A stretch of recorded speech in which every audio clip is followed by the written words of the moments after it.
오늘 우리에게 주시는 하나님의 말씀은 마태복음 5장 8절 한 절의 말씀입니다. 말씀 봉독 후에는 담임 목사님의 설교가 있겠습니다. 마음이 청결한 자는 복이 있나니 그들이 하나님을 볼 것이며. 아멘.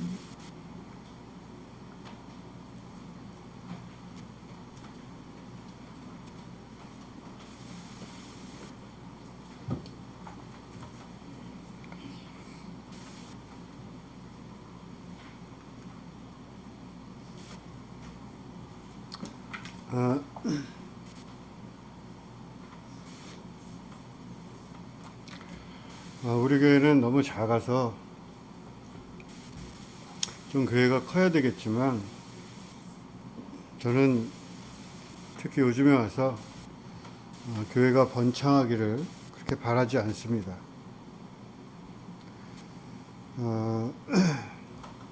제가 바라는 것은 여러분과 친구가 되는 것입니다. 이야기를 나눌 수 있는 친구, 말이 통하는 친구.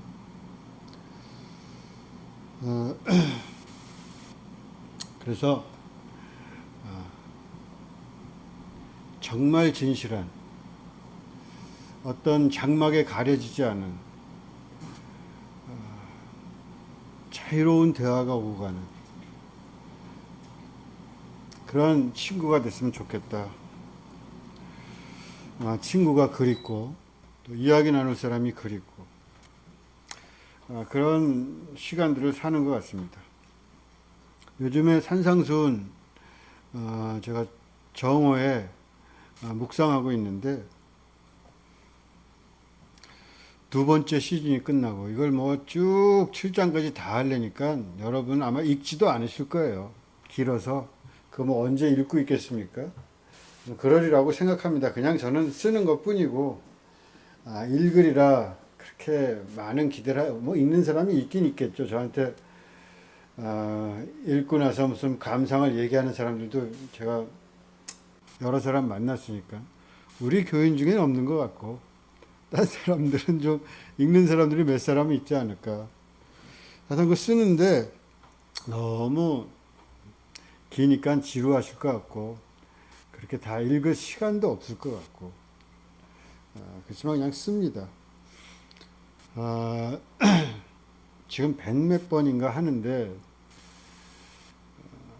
너무 그냥 계속 몇백 번까지 나갈 거 아니겠어요? 7장까지 다 하면. 그럼 지루하니까 제가 중간에 끊고 다른 책들을 읽습니다. 다른 책들, 이게 약간 뭐 썸머리 한다든가 아니면 잠언집 같은 거, 이런 것들은 짧은 거, 좀 이렇게 얇은 책들, 이런 것들, 잠언집들 좀 읽고, 그렇게 그냥 베껴서 쓰는 거죠. 그러면 제가 좀 그 기간 동안은 좀 쉴 수도 있고. 여러분 뭐 글을 하나 쓴다는 게 뭐 짧은 글이지만 쉽지가 않습니다. 머리 쓰이고, 또 이게 그냥 푹 마음 놓고 쓰는 게 아니라 그것도 하나 쓸 시간을 내는 것도 쉽지 않고, 그 머리를 굴리는 게 이제는 아주 피곤하고 나이도 들고 그런 것 같습니다. 그러면 좀 이렇게 책을 옮기는 시간에는 조금 쉴 수도 있고, 또 우리 저기 윤혜성 고사님이 또 타이프 쳐가지고 책을 또 주시기도 하고. 그래서 이번 쉬는 동안에는 예언자를 읽을 생각입니다. 칼릴 지브란의 예언자. 아마 모르는 사람이 없을 거라고 생각합니다. 이 책은. 칼릴 지브란이라는 사람은 1883년에 태어나서 1931년에 죽었습니다. 그러니까 죽은 지 한 거의 100년 가까이 돼가는 그런 사람인데, 레바논에서 태어났고, 그 당시는 시리아.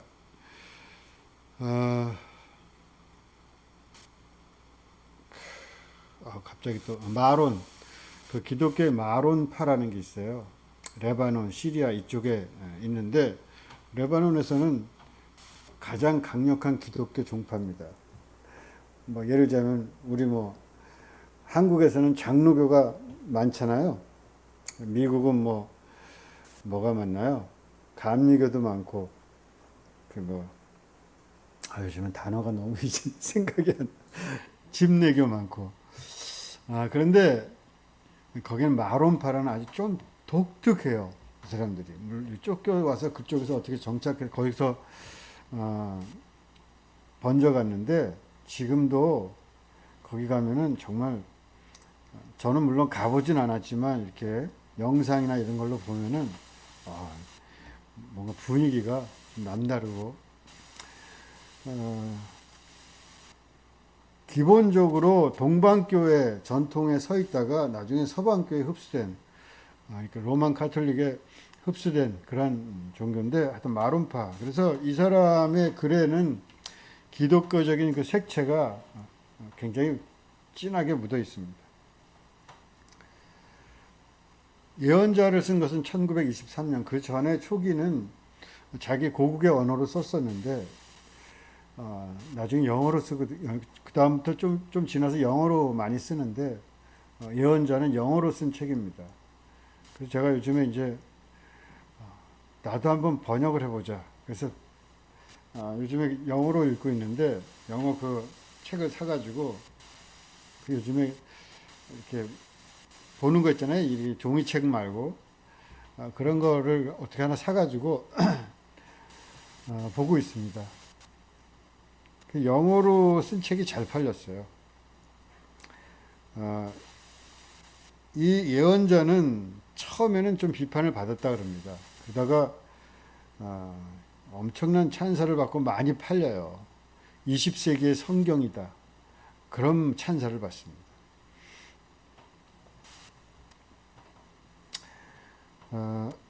처음은 배가 오다라는 그 서장으로 시작하는데 The Comings of the Ship, 배가 들어오는 거예요. 땅으로 이렇게 항구로 들어오는데 그걸 바라보는 것으로 시작합니다.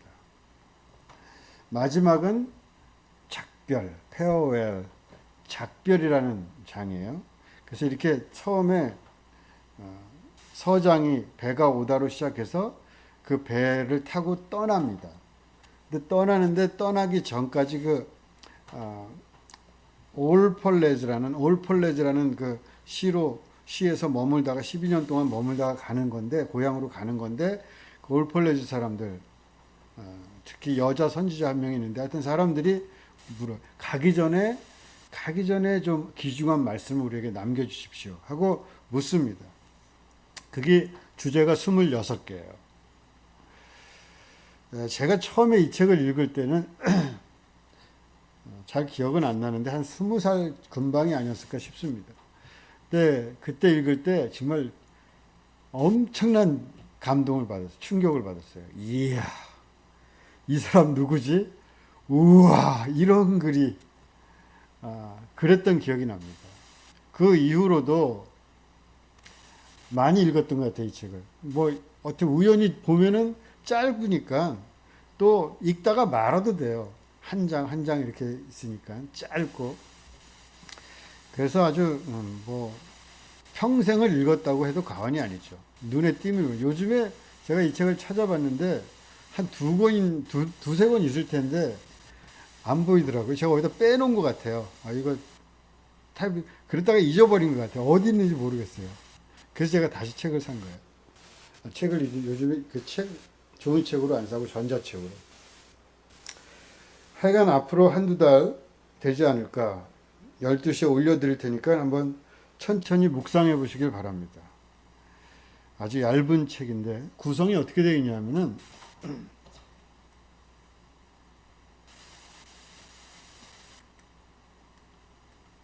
없나요? 없네요? 안 했어요? 안 했구나. 안에 들어와 있는 줄 알고 그랬더니.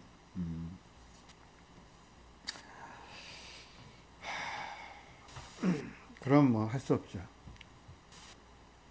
제가 한번 어떻게 되냐면 배가 오다 있다 그랬죠. 서장. 마지막에 작별. 그 안에 와서 우리에게 사랑에 대해서 말씀해 주십시오. 그럼 이제 사랑에 대해서 짧은 그 잠언을 하는 거예요. 우리에게 결혼에 대해서 말씀해 주십시오. 우리에게 자녀에 대해서 말씀해 주십시오. 우리에게 주는 것에 대해서, 또 먹고 마심에 대해서, 일에 대해서, 기쁨과 슬픔에 대해서, 집에 대하여, 옷에 대하여, 사고 파는 일에 대하여, 죄와 벌에 대하여, 법에 대하여, 자유에 대하여, 이성과 감정에 대하여, 아픔에 대하여, 자아를 아는 것에 대하여, 가르침에 대하여, 우정에 대하여, 말하기에 대하여, 시간, 선과 악, 기도, 쾌락에 대하여, 아름다움에 대하여, 종교에 대하여, 죽음에 대하여, 이렇게 해서 26개가 있어요. 그 26개 중에 25개가 종교에 대해. 제가 어제 쭉 있다가 이 중에 하나 아무거나 해야겠다 생각하고 있다. 뭐를 할까? 뭐를 하든지 재밌을 것 같아요. 근데 그 중에 그래도 설교 시간이니까 종교에 대하여 이거 그냥 딱 찍어가지고 한번 읽어보자 이렇게 생각하고, 오늘 여러분 그 7월 달부터 올릴 정오의 메시지를 좀 묵상하는 시간으로 삼았으면 좋겠다는 소망을 담아서 이렇게 말씀을 드립니다. 이 6번째 종교에 대하여는 이렇게 시작합니다. 그러자 한 늙은 성직자가 말했다.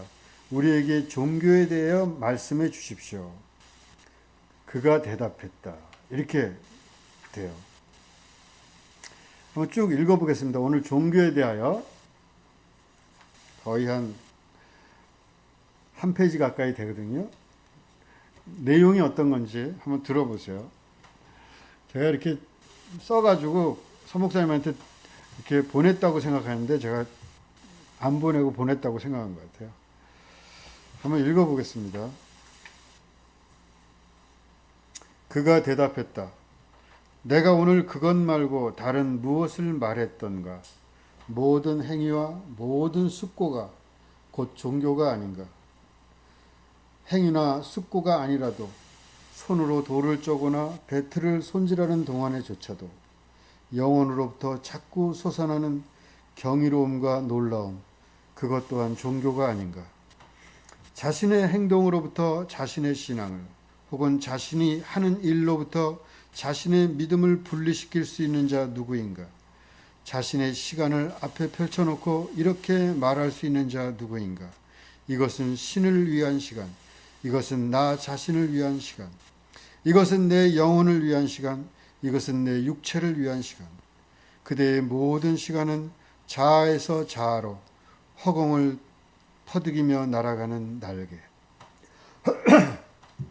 도덕을 마치 가장 좋은 옷처럼 입고 다니는 자는 차라리 벌거벗는 게 나으리라. 바람과 태양은 그의 피부에 아무 구멍도 내지 못하리라. 자신의 행위를 윤리의 울타리에 가두고 있는 자, 그는 자신이 노래하는 새를 새장 안에 가두고 있는 것. 가장 자유로운 노래는 철장과 쇠창살 사이로는 나오지 않는 법. 또한 열렸다가 곧 닫히는 창문처럼 예배 드리는 자, 그는 아직 자신의 영혼의 집을 방문하지 않은 사람이다. 새벽에서 새벽까지 창문이 열려있는 그 영혼의 집에 그대의 일상이 곧 그대의 사원이며 그대의 종교다. 그대 그곳으로 들어갈 때마다 그대의 전부를 데리고 가라. 쟁기와 풀무, 나무망치와 악기도 필요에 따라서 만든 것이거나 즐거움을 위해 만든 것이거나, 왜냐하면 환상으로는 그대가 이룬 것 이상으로 올라갈 수가 없고 그대가 실패한 것 이하로 내려갈 수 없기에, 그리고 그대와 함께 모든 사람을 데리고 들어가라. 왜냐하면 아무리 경배를 드려도 그대는 그들의 희망보다 더 높이 날 수 없고 그들의 절망보다 그대 자신을 더 낮출 수는 없기에. 자신의 행동으로부터 자신의 신앙을, 혹은 자신이 하는 일로부터 자신의 믿음을 분리시킬 수 있는 자 누구인가? 자신의 시간을 앞에 펼쳐놓고 이렇게 말할 수 있는 자 누구인가? 이것은 신을 위한 시간, 그리고 이것은 나 자신을 위한 시간.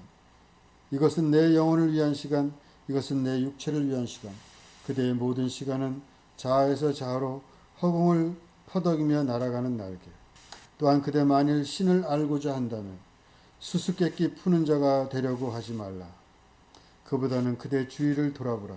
그러면 그대는 신이 그대의 아이들과 놀고 있는 것을 보게 되리라. 또 허공을 바라보라. 그러면 그대는 신이 구름 속을 걷고 번개 속에 그 팔을 뻗고 비와 함께 내려오는 것을 보게 되리라. 그대는 꽃 속에서 미소 짓고 있는 그를 보리라. 또한 나무들 사이에서 손을 흔들고 있는 그를. 이겁니다. 하나하나 곱씹으면서 읽으면은 좋습니다. 근대 이후 종교의 위상은 계속 추락하고 있습니다. 예전에는 많은 것을 종교가 해결했습니다.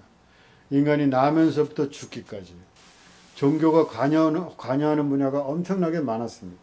그러다 이제 종교는 자기가 하던 일을 전부 세속사에 빼앗깁니다. 아직 종교가 해야 될 남은 일이 있을까요? 종교는 무엇을 하고 살아야 됩니까? 예전에는 아플 때든지 무슨 일이 있든지 모든 것을 교회가 했거든요. 지금은 할 일이 없어요, 종교. 모든 것을 세속사회가 다 합니다.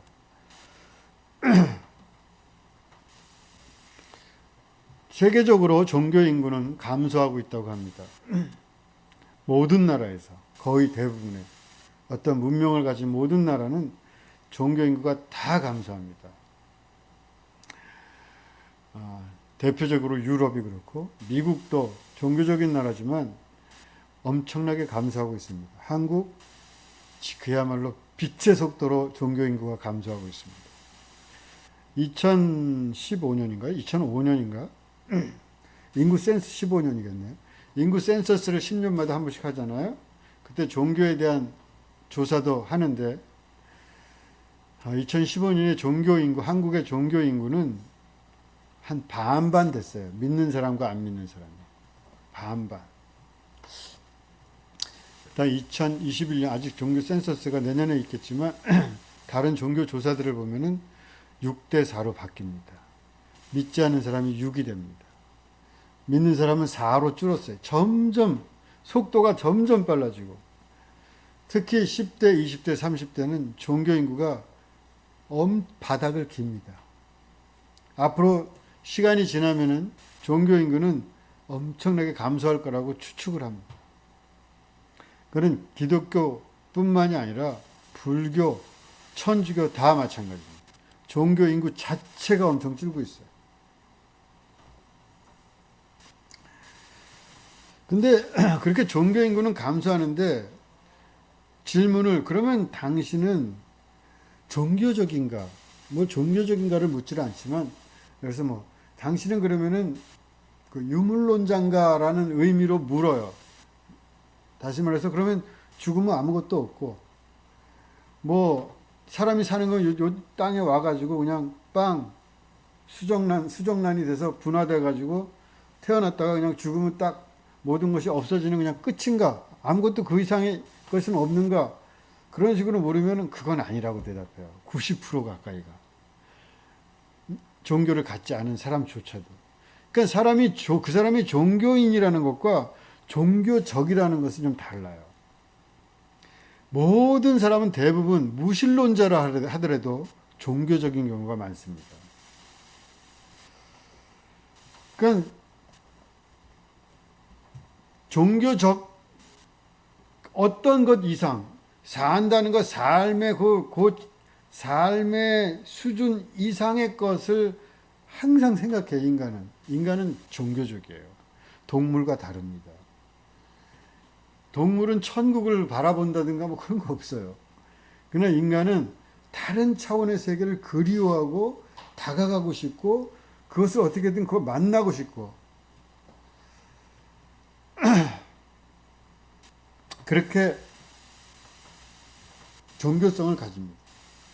자기가 비록 종교적인 어떤 체계 안에 들어가진 않지만 궁극적인 것에 관심을 가지고 인간 내면의 신비와 능력을 알아가고 향상시키려는 노력이 계속됩니다. 종교학자들은 기존의 종교는 쇠퇴할 것이라고 보고 있습니다. 그 중에 가장 중요한 이유는 무엇일까? 근대 이후 계속되어 온 것이지만 특히 20세기가 넘으면서 인간이 깨어났다는 겁니다. 더 이상 바보가 아니라는 것입니다. 인간은 20세기 전까지 많은 사람, 물론 안 그런 사람도 많이 있었지만 많은 범주가 바보에 속했습니다. 글을 읽을 줄 모르는 사람이 엄청나게 많았습니다.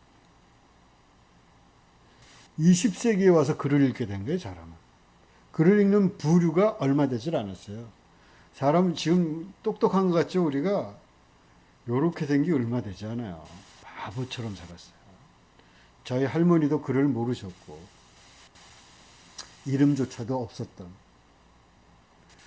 그 긴 세월을 인간이 살아왔고, 인간이 깨어난 건 비로소 지금 수준에 이렇게 깨어난 것이 아주 최근이에요. 이렇게 교육받은 적이 없어요. 그래서 이제부터 사람들은 고등의 최신 정보를 특히 20세기와 21세기가 지나면서 인터넷이 되고 최고의 정보를 바로 우리는 제가 대학 다니고 뭐 학교 다니고 초기에 목회하고 이럴 때도 이 정도로 정보를 접근할 수가 없었어요. 지금은 최고의 학자, 세계 최고의 사람, 그 사람의 강의를 바로 키면 듣습니다. 유튜브 모든 수준이 가장 높다는 사람의 강의를 그 사람이 유튜브 활동을 해요. 우리는 뭘 하나 보려면 책을 구하기가 어려웠어요. 불과 몇십 년 전이에요. 제가 공부할 때 책을 못 구한다든가 그 사람 강의는 내가 유학을 간다. 유학을 가서도 그 사람 강의를 들을 수 있겠어요? 그러나 지금은 바로 키면 나와요, 그 사람. 최신의 정보를, 최신의 학문을, 가장 첨단의 것을 바로 들을 수 있어요. 나이 든 사람은 아직 몸이 적응하지 못했지만 이미 세상은 변했습니다. 뜻밖의 일들이 안 벌어지는 것은 아니지만 사람들은 더 이상 종교에 속고 싶은 마음이 없습니다. 아직 적응 못한 사람들만이 종교적인 편안함 속에 그래도 그게 편안하다. 나를 안정시켜준다.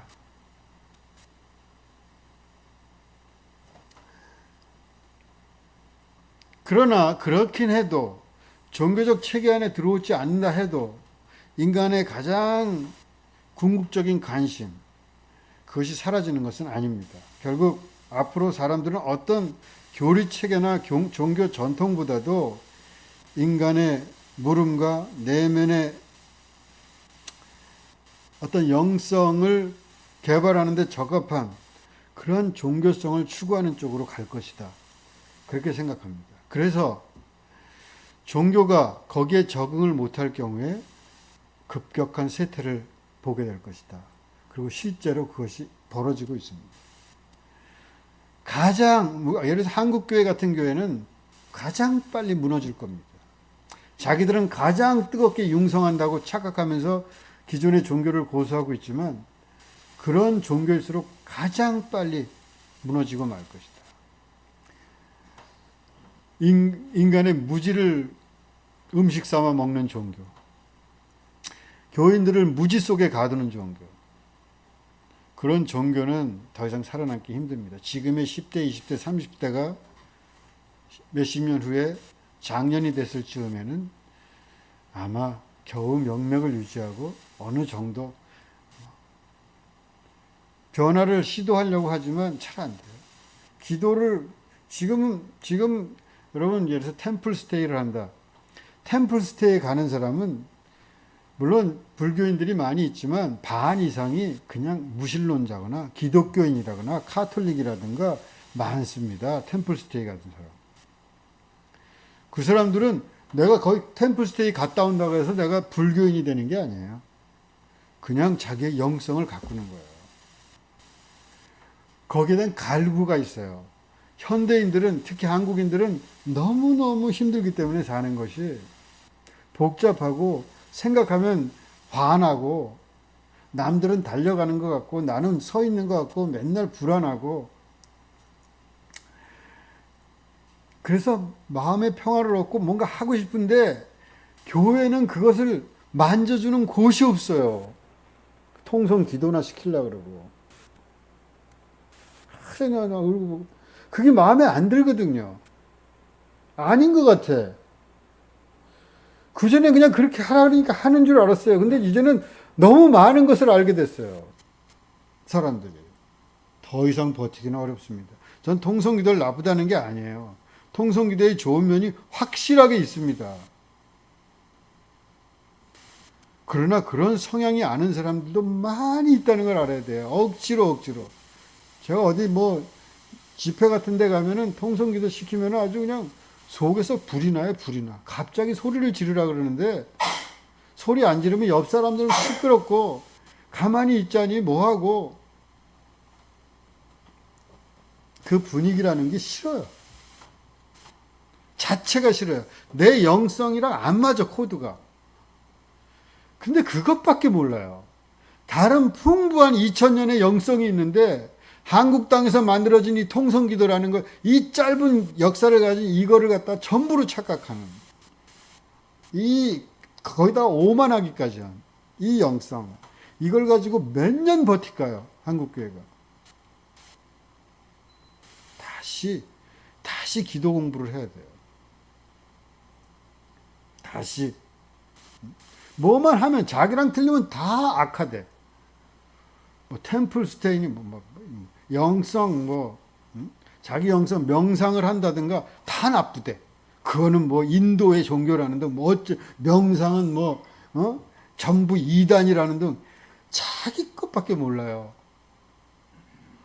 그거에서 조금만 벌어지면은 이 껍데기를 조금만 벗어나 창문을 조금만 열라 그러면은 나쁜 놈이라는 거야. 이거는 하나님, 거기엔 하나님이 없다는 거예요. 기도 수행이라든가 수도 체험을 한다든가 내면을 탐험하는 종교 프로그램이라든가 평화로운 인문학적인 공부, 앞으로 이런 것들이 발전할 것입니다. 교회도 여기에 적응을 못하면 미래가 밝을 수는 없습니다. 한국 사회는 이상한 신흥 종교 집단들이 많습니다. 통일교니, 신천지니, JMS, 영생교, 심지어 허경영까지 나와가지고 정말 하늘궁을 짓고 썩은 우유를 마시라 그러는데 마시고 길을 받겠다며 자기 몸을 맡기고 사람들과 이야기를 나누다 보면은 제일 이야기 많이 하는 게 뭐냐면 그런 이단 얘기하면서 무슨 얘기하냐면 야 아니 어떻게 저걸 믿냐 바본가 사람들이 아니 저 사람을 어떻게 믿어 저 신천 저 이만희 저 정말 아무리 그 말을 들어도 머리에 든 것이 없다고 해서 여겨지는 저 사람의 말을 그렇게 신적인 존재처럼 추앙하면서 저걸 믿는 바본가 저 사람들은 다 좀 이해를 할 수가 없다 도저히. 모두 의아해합니다. 너무나 뻔한데 못 본다. 그러나 이런 의아함을 교회 밖의 사람들이 교회 다니는 사람들에게 갖고 있다는 것을 여러분 아시길 바랍니다.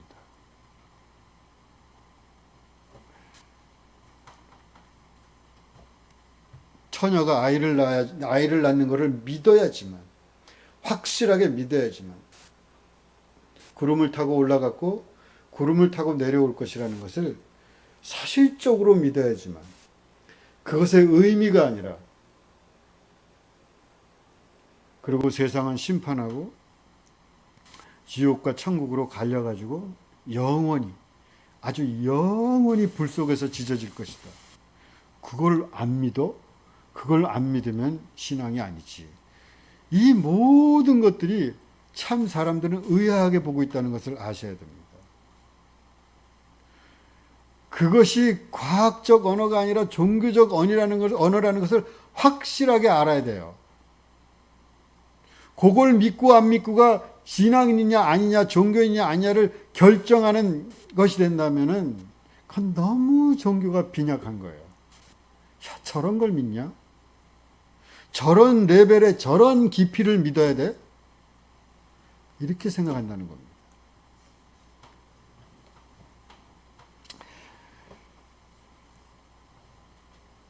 예전에 한번 말씀드린 적이 있는 것 같습니다. 카르고 컬트라는 화물 숭배, 수화물 그러잖아요. 수화물. 그죠? 그 화물이라 그러죠. 그 수화물 숭배라는 건데, 이게 남태평양의 도서들에 좀 있는 거라고 합니다. 지금도 있고. 1890년대 유럽이 이제 전 세계를 뭐 영국인이 다 점령하잖아요. 식민지를 삼잖아요. 특히 그런 섬들은 다 가서 도장 찍고 자기 거래. 원주민이 버젓이 살고 있는데 가서 빵! 도장 찍고 이건 영국. 하여튼 정말 나쁜 짓을 너무너무 많이 했어요. 가서 버젓이 살고 있는 사람들이 있는데 이건 우리나라. 말 안 들으면 그냥 죽이고 깔아 뭉개고 엄청나게 많이 죽었습니다. 가서 그냥 사람 잡아가지고 이떡에다가 노예로 팔아먹고. 왜 지금 그 아메리카 대륙에 흑인들이 삽니까? 다 노예로 파는 사람들이에요. 그렇게 인구 구조가 변할 정도로 사람 끌어다가 가는 중에 반은 죽고 웬만하면 그냥 죽여버리고 지들 마음대로 물건처럼 이놈 나쁜 놈이네. 야, 얘 손 하나 잘라. 안 되겠어, 얘. 버릇을 좀 고쳐야겠네. 그 모든 비인간적인 짓을 엄청나게 역사를 통해서 저지른, 그게 서구 사회예요. 자기들이 발전하기 위해서 엄청나게 석유와 석탄을 써가지고 지구를 이렇게 뜨겁게 만들어 놓은 사람들이 누굽니까? 아프리카입니까? 지금 문명을 이룬 서구 문명입니다. 그렇게 만들어 놓고 그거를 자기들이 이제 해결해야 될 거 아니에요. 자기들 돈을 써서 해결해 줘야지. 왜 같이 하자 그럽니까? 아프리카 사람도 같이 해야 됩니까? 자기들이 온도 올려놓고 자기들이 낮춰야지. 나는 살아야지. 아프리카 사람은 다 죽어요. 너희들 이제 뜨거워지니까 나무 베지 마. 절대 이거 하면 안 돼. 왜? 자기들이 처리를 해줘야지. 어쨌거나 하여튼. 근데 그 남태평양에 가서 이렇게 하는데, 이 카고 컬트라는 게 뭐냐면, 소위 화물 숭배라는 게 뭐냐면, 배가 이렇게 와가지고, 이제 군인들이 거기 있으니까 섬에 와가지고 화물을 내려요. 근데 화물을 내려가지고 쓰는 거 보니까 너무 좋은 거야. 막 좋은 것들이 배에서 계속 내려오는 거예요. 그래서, 야, 우리는 왜 이렇게 근데 저 사람은 저렇게 좋은 거 내리고 저렇게 좋을까?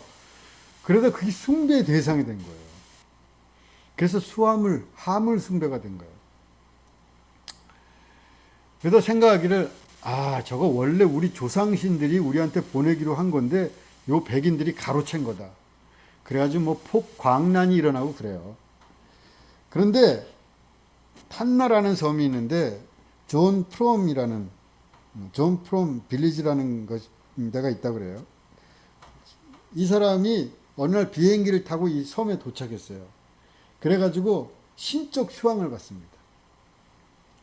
이 사람이 이제 비행기 좀 고쳐가지고 뭐 이렇게 막 휴황을 받다가 이제 완전히 그 신적인 존재가 된 거예요. 그러면서 돌아가요. 비행기를 해가지고 돌아가면서 내가 다시 와가지고 신의 선물을 가지고 다시 오겠다. 떠납니다. 그래서 이 사람들은 프롬이라는 프롬 종교가 된 거예요. 프롬이 오기를 기다려요. 지금도. 그래가지고 이제 캐나다 신문사에서 1999년에 토론토 스타라는 신문사, 가장 큰 신문사라 그래요, 캐나다에서. 근데 가가지고 이제 인터뷰를 했어요. 그러니까 이제 이 사람이 보기에 그 사람들이, 아니, 당신들은 어떻게 그걸 믿을 수가 있냐. 그 사람 갔는데 안 오지 않았냐? 갔는데 지금 몇 살쯤 됐을까? 그 사람이 갔는데 안 오는데 60년이나 됐는데 아직도 안 오는데 그거 온다는 걸 믿냐? 그렇게 물어요. 그러니까 뭐라 그러는지 아세요? 대답이? 니들은 2000년을 믿어왔으면서 우리 이제 60년 기다렸는데 뭘 그걸 가지고 나는 믿는 것이 굉장히 그게 합리적이고 얼마든지 얘기할 수 있는 그런 것 같지만 밖에서 보면 그렇지가 않아요. 밖에서 보면 웃기는 겁니다. 너무 얕은 거예요. 그걸 믿는 방식이. 그걸 사실로 믿으면은 이야, 하나님이 천지를 창조하셨다를 믿는데 그걸 못 믿어? 이런 식으로 막 말 같지도 않은 소리를 해가면서. 깨어난 21세기의 인간들은 일방적이고 억압적인 계시로부터 서서히 멀어져 갈 것입니다. 교리적 강압과 수용이 신앙인 것처럼 보이면 이미 떠날 준비를 하고 있습니다. 할 일이 정말 많습니다. 그런 걸 생각하면 마음이 아프기도 합니다. 아무것도 못하는 건가 싶어서 우울해질 때가 많습니다. 하지만 뭔가 하기는 해야 합니다. 제가 요즘 하고 있는 생각들입니다. 뭐를 할 수 있을까? 할 일이 분명하게 있는데. 책으로 돌아가 볼까요? 다시 처음을 한번 읽어보겠습니다. 그러자 한 늙은 성직자가 말했다. 우리에게 종교에 대해 말씀해 주십시오. 종교에 대해서 묻는 사람은 늙은 성직자입니다. 늙은 성직자가 의미하는 바를 저는 두 가지로 여깁니다. 옛것, 이제 지나가야 될 것과 또 지혜. 늙은 성직자가 물어야 돼요. 근데 대부분 늙으면 안 물어요. 공부 안 합니다. 늙으면 이제 공부해서 뭐 하냐 그러든가, 공부 안 된다고 하든가, 머리에 안 들어간다고 하든가, 늙어서 단단해져요. 이 늙은 성직자는 늙었기 때문에 이제 물러나야 될 사람이에요. 여러분 잘 늙으시길 바랍니다. 제가 요즘 이거 엄청나게 많이 생각하고 있어요. 잘 늙어야 된다. 어떻게 하면 잘 늙을까? 이 늙은 성직자는 늙었지만 물러나야 될 사람이지만 옛 고집에 굳은 사람이 아니라 묻는 사람입니다. 이 젊은 사람에게 왜 묻습니까? 이 예언자에게 왜 물어요? 나도 알 만큼 알고 살 만큼 살았는데 더 물을 게 뭐가 있다고 새로운 것을 알고 싶어서 무슨 종교에 대해서 말씀해 주십시오. 늙은 것도 아름다운 늙음이 있고 추한 늙음이 있어요. 두 가지 늙음이 있습니다. 여러분 모두 아름답게 늙으시길 바랍니다. 그러나 정신 차리지 않으면 대부분 추해진다는 것을 기억하십시오. 모든 사람들은 이렇게 생각합니다. 나는 늙으면 저런 식으로 되진 않을 거야. 노인들의 모습을 보면서 그렇게 나는 안 그렇게 될 거야. 모든 그 추한 늙은 사람들이 그렇게 생각했다는 것을 기억하시기 바랍니다. 내비로 두면 저절로 그렇게 돼요. 정신을 바짝 차려야지 아름답게 늙고 죽을 수가 있습니다.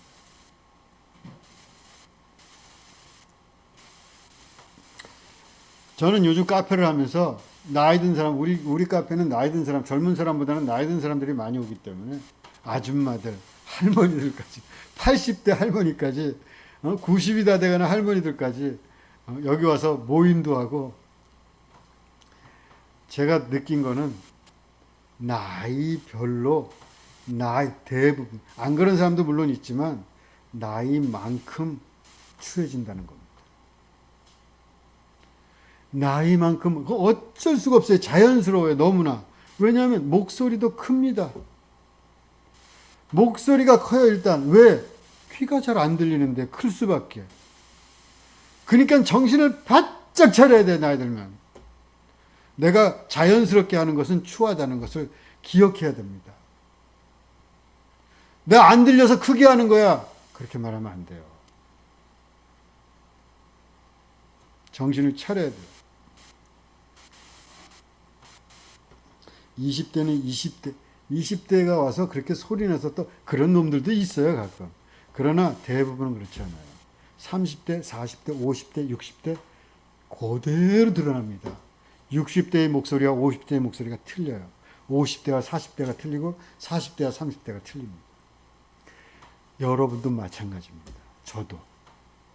제가 그런 생각을 늘 하고 있기 때문에 얘기를 나누다가 속으로 깜짝깜짝 놀래요. 여기 우리 제가 같이 일하는 사람들이 60대 아닙니까? 제가 같이 얘기하다가 깜짝 놀래요, 속으로. 아, 조심해야죠. 마음대로 자연스럽게 살려고 하면 안 돼요. 그게 나이 든 사람들의 수준이에요.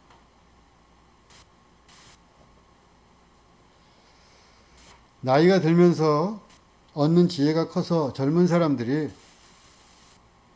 이해하지 못하는 걸지도 모릅니다. 하지만 자신이 얼마나 불편하게 하고 있는지 잘 모르는 어른들이 많습니다. 말씀드리고 싶은 것이 많지만 제가 다음 기회가 되면은 말씀을 드리고 싶습니다. 한번 말해야겠다 그런 생각을 여러 번 했습니다. 아름답게 늙는 법을 배우는 것은 꼭 필요한 일이라고 생각합니다. 나이가 들면 자기 나이에 대해서 공부해야 됩니다. 안다고 착각하면 오산이에요. 세월에 눌려 늙으면 추합니다. 세월을 누르는 힘을 좀 더 유지해 갈 수 있도록 힘을 기릅시다. 저도 요즘 내심 연습을 하고 있습니다. 가장 중요한 연습 중에 하나는 혼자 있는 것입니다. 나이 들으면 혼자 있는 것을 잘 견딜 수 있어야 돼요. 그걸 못 견디면 나이 먹으면 추해지기 시작해요. 힘듭니다. 혼자 있는 것을 견디는 것은 내면의 능력이에요. 내면의 능력이 있는 사람이 자기 홀로 견딜 수가 있어요. 다시 말해서 하나님과 함께. 신과 함께 할 수 있는 사람이 자기 자신이 홀로 있으면 견딜 수 있습니다. 오히려 기쁠 수가 있어요. 여러 사람과 함께 있는 것보다 혼자 있는 것을 더 즐길 수도 있어요. 말 많이 하지 않기. 말 많이 하지 않는 게 너무너무 힘들어요. 나이 들면. 나이 들면 말을 안 할수록 좋아요. 하지 마십시오. 가르치려고 들질 마세요. 배우지 않으니까. 여러분은 배웠습니까? 나이 든 사람에게? 안 배웁니다. 지금 젊은 사람도 내가 아무리 좋은 말을 해도 안 배운다는 것을 명확하게 아세요.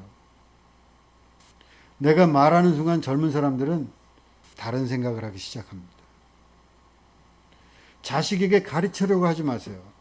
아무런 소용이 없어요. 그냥 힘들 뿐이에요, 자식이. 제가 저희 집에 가서 저희 아버님 계시고 이렇게 얘기하면은 저는 저희 아버님이 수준이 높은 분이라고 생각해요. 평균적으로 생각할 때 저희 아버지는 하이 클래스의 사람입니다. 정신적으로.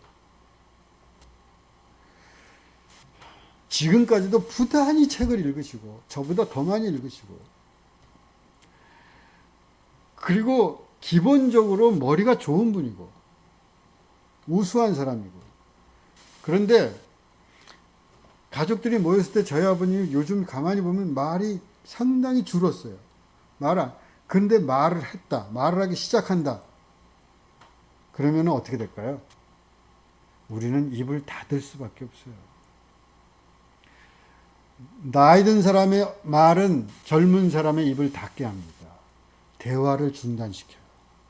젊은 사람이 중간에 끼어들기도 힘들어요. 저는 버릇이 좀 없는 편이기 때문에 끼어들 때가 있어요. 그게 뭐 그렇습니까? 그러면은 벌써 마음이 상하기 시작해요. 마음 상하기 싫으면 말을 하지 마세요, 여러분.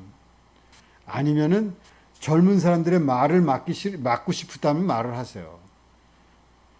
그냥 대화를 들어주고 나는 아름답게 사는 걸로 가르치려고 하셔야 돼요.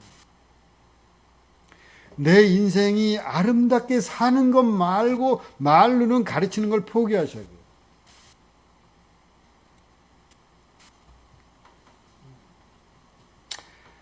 하여튼 대체로 큰 연습들은 이렇습니다. 막상 하려니까 제가 내 자신이 얼마나 모르고 있었는지 얼마나 한심한지를 확연히 봐요. 요즘에 매일매일 봅니다. 왜냐하면 제 화두예요. 이게 잘 늙어야 된다는 화두가 제 머릿속에 박혔기 때문에 계속해서 점검을 하는데 하루에 수십 번을 이렇구나를 느끼면서 살아요. 요즘. 배워야 됩니다. 늙어도. 배우는 늙음만이 아름답습니다. 다 아는 것 같은 마음이 들 때 아집이 아닌가 살피는 사람은 오래도록 끝까지 아름답습니다. 시간이 너무 갔는데 어떻게 해야 되나 이거. 이 늙은 성직자가 묻는 것으로 이 시간이 다 갔으니 이제 시작을 해야 되는데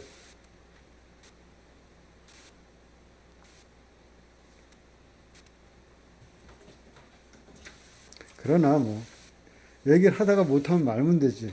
제가 뭐 설교해서 여러분이 바뀔 사람들도 아니고 저는 너무나 잘하기 때문에 요즘엔 설교에 대해서 관심이 없어요. 저는 하고 싶은 마음이 조금도 없습니다. 설교를. 어젠가 목장가 또 제가 자라난 그 교회가 마포중앙교회인데 거기 목사님이 전화가 와가지고 저한테 와서 설교 한번 해달래요. 제가 싫다 그랬습니다. 설교하고 싶지가 않아요. 누구 앞에 가서 말하고 싶지가 않아요. 말해 뭐하고 또 내가 아는 것도 없고 말해줄 만한 능력이라는 것이 나한테 있다는 생각조차 들지 않고 그러니까 제가 설교하다가 제가 써오긴 많이 써왔는데 이제 시작이에요. 묻는 걸. 그러다 말면 제가 말겠습니다. 굳이 들을 필요도 없어요. 여러분 하여튼 묵상을 많이 해보시라는 의미로 제가 이 책을 그냥 소개하는 의미로 설교를 하는 거니까 결론부만 잠깐 말씀을 드리겠습니다.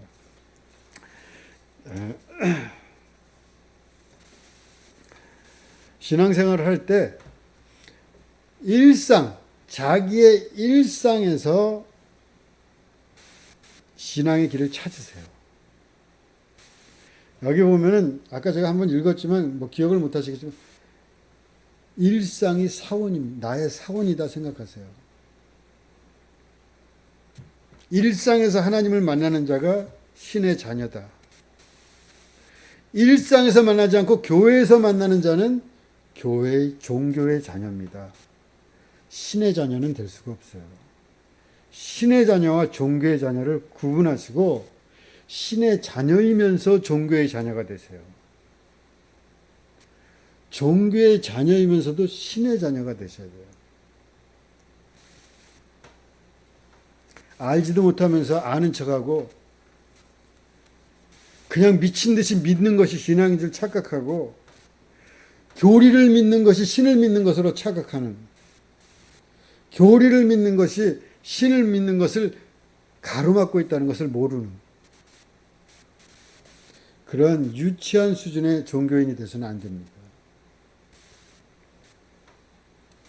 신앙이 성숙하다면 그는 일상을 성전으로 만드는 신앙생활을 할 것입니다. 신앙이 미숙하다면 그는 교회 건물이 성전인 신앙생활을 할 것입니다. 저는 우리의 대화가 일상의 영성으로 꽃이 피기를 바랍니다. 말이 통할 수 있기를 바라요. 자기들끼리의 언어 간에 갇히지 않기를 바랍니다. 교인들은 교인들의 언어가 있죠. 거기에 갇히지 마세요. 풍요로워지세요. 넓어지시고 일상의 언어 속에서 신앙생활을 하려고 노력하십시오. 자기들 쓰는 말에 만족해가지고 거기에 취해서 종교인에 머물지 마시고 수수께끼를 풀듯이 교리책을 펼치기보다 불안해하지 말고 하늘과 땅과 별과 강과 숲과 나무와 꽃을 펼치시길 바랍니다. 그 안에서 하나님을 발견해야 돼요. 그 레벨이 없이 그냥 교리적 레벨, 교리적 수수께끼를 풀었다는 식으로 이것이 답이라는 식으로 하는 그 정말 보잘것없는 수준에 머물면서 신앙이 좋은지 착각하지 마시라.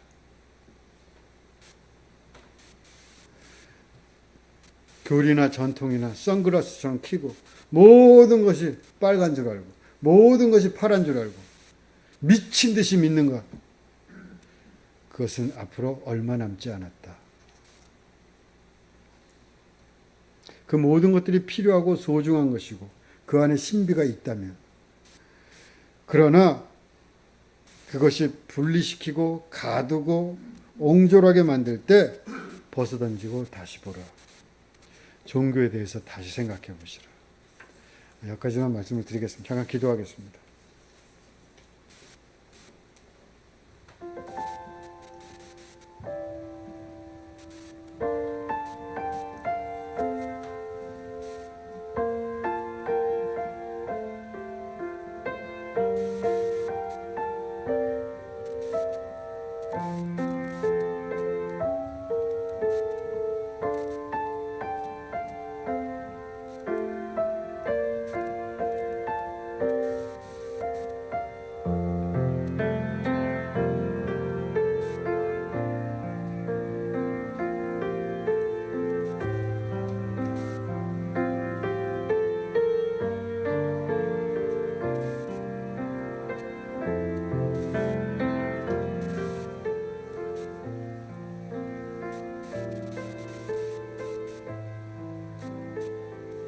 하나님, 우리와 함께 하시고 우리의 마음속에 하나님이 계심이 늘 느껴지게 하여 주시옵소서. 하나님이 어떤 분인지 매일같이 알아가는 기쁨을 누리며 살아가게 하시고, 눈을 떠서 바라보는 모든 사람들 가운데, 세상 가운데 충만한 하나님을 보면서 살게 하여 주시옵소서. 예수 그리스도 이름으로 기도합나이다. 아멘. 좋으신